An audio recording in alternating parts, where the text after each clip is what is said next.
عبد الباری کے باپ کے انتقال کو جب کچھ دن گزر جاتے ہیں تو اس کے چچا منور یعنی کشف کے فادر اسے کہتے ہیں کہ عبد الباری اب تم نے اپنے بارے میں کیا سوچا ہے؟ اب تم یہیں رہو گے یا واپس چلے جاؤ گے؟ میں نے تو تمہیں اس لیے گھر واپس آنے کا کہا تھا کیونکہ بھائی صاحب کی طبیعت بہت خراب تھی اور وہ تمہیں ملنا چاہتے تھے،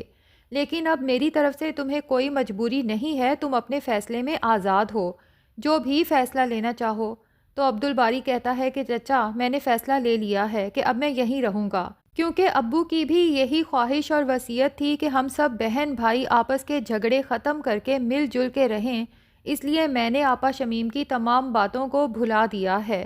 منور چچا تھوڑے پریشان تو ہو جاتے ہیں کیونکہ وہ اچھے سے جان گئے ہیں کہ شمیم کی نیچر کبھی تبدیل نہیں ہو سکتی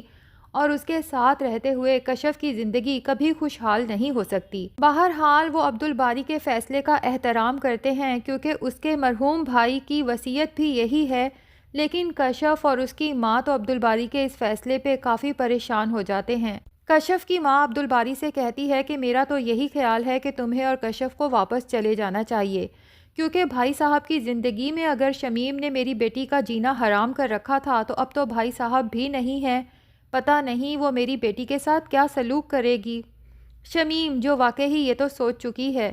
کہ میرا باپ مرتے ہوئے مجھ سے ناراض گیا ہے اور اس کا خیال ہے کہ یہ سب کشف اور عبد الباری کی وجہ سے ہوا ہے، تو وہ تو فیصلہ کر چکی ہے کہ کشف کی زندگی ایسے برباد کرے گی کہ ساری زندگی خوشیوں کو ترسے گی، کشف اور عبد الباری کے رشتے میں اتنی دراڑیں پیدا کر دے گی کہ بالآخر یہ رشتہ ختم کروا کے ہی رہے گی۔ لیکن ظاہر ہے کہ اس کے لیے عبد الباری اور کشف کا اس کے ساتھ رہنا بہت ضروری ہے۔ اب جب اپنی چچی کی بات سنتی ہے تو مگر مچھ کے آنسو بہاتے ہوئے ان کے پاس پہنچ جاتی ہے، ہاتھ جوڑ کے اپنے چچا اور کشف سے کہتی ہے کہ میں آپ دونوں سے اپنے کیے کی معافی مانگتی ہوں۔ عبد الباری تو جب اپنی بہن کو یوں روتے ہوئے دیکھتا ہے تو اس کا دل تو تڑپ اٹھتا ہے، جبکہ نسیم تو اپنی بہن شمیم کو بہت اچھے سے جانتی ہے، وہ تو اس کی اس ایکٹنگ پہ کافی حیران ہوتی ہے کہ بھلا میری بہن شمیم اور سب سے اپنے کیے کی معافی مانگ رہی ہے، یقیناً اس ڈرامے کے پیچھے کہانی کچھ اور ہی ہے۔ اور شمیم اپنے ڈرامے کو جاری رکھتے ہوئے کہتی ہے کہ جب انسان کے سر سے باپ کا سایہ اٹھ جاتا ہے تو وہ پہلے جیسا نہیں رہتا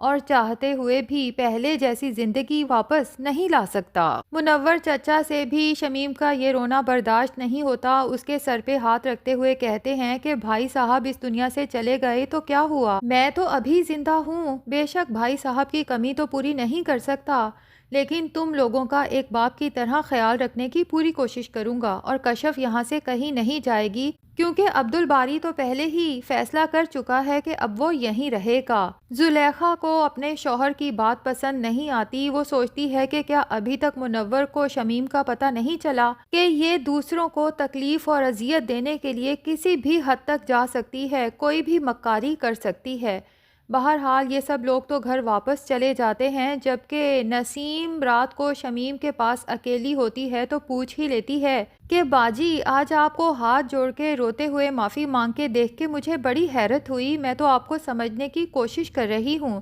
کہ آپ وہی شمیم باجی ہیں یا سچ میں بدل چکی ہیں۔ شمیم سوچتی ہے اس بار نسیم کو بھی اپنے کسی کھیل میں شامل نہیں کروں گی کیونکہ اس کا پیٹ بھی کافی ہلکا ہے، اور ویسے بھی نسیم کو عادت ہے غصے میں آ کے وہ اگلے بندے کو اس کے کیے کے تانے دینے لگتی ہے، اور ایک تیر سے دو شکار کرتے ہوئے شمیم ایک طرف تو نسیم کو بھی یقین دلا دیتی ہے اپنے اچھا ہونے کا، جبکہ اسے پتا ہے کہ پیچھے عبد الباری کھڑا میری باتیں سن رہا ہے، تو نسیم سے کہتی ہے کہ اگر رشتے بچانے کے لیے انسان کا تھوڑا سا جھک جانا ضروری ہو تو جھک جانا چاہیے۔ عبد الباری تو اپنی بہن سے بہت متاثر ہوتا ہے اور بہت خوش بھی ہوتا ہے، لیکن دل میں یہ افسوس ضرور ہوتا ہے کہ کاش شمیم باجی میں یہ تبدیلی ابا جی کی زندگی میں ہی آ جاتی تو ابا جی اس طرح دکھی دل کے ساتھ اس دنیا سے نہ جاتے۔ دوسری طرف رضا کے فادر کو تو پہلے دن سے ہی اس کی بیوی شمائلہ پہ شک تھا کہ یہ لڑکی بھروسے کے قابل نہیں ہے، اور اب تو شمائلہ وہ کرنے جا رہی ہے کہ رضا ساری زندگی اپنے ماں باپ سے نظریں نہیں ملا پائے گا اپنی پسند کی شادی کرنے پہ۔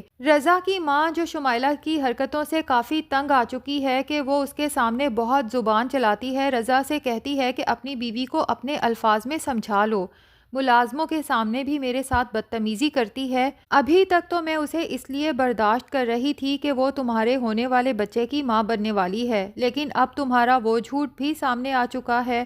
اگر شمائلہ کی یہی حرکتیں رہیں تو مجبوراً مجھے تمہارے باپ کو ساری سچائی بتانا پڑے گی، اور تم اچھے سے جانتے ہو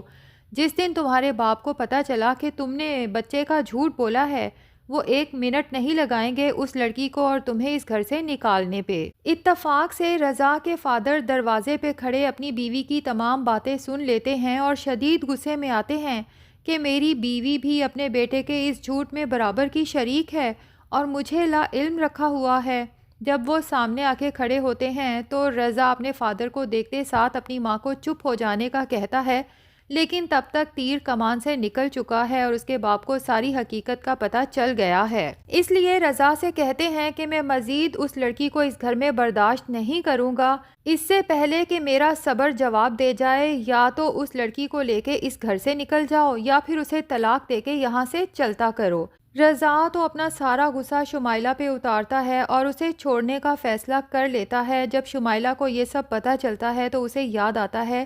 کہ رضا کے فادر نے کچھ دن قبل اچھی خاصی رقم اپنی بیوی کو دیتے ہوئے کہا تھا کہ اسے اچھے سے سنبھال کے رکھ لو۔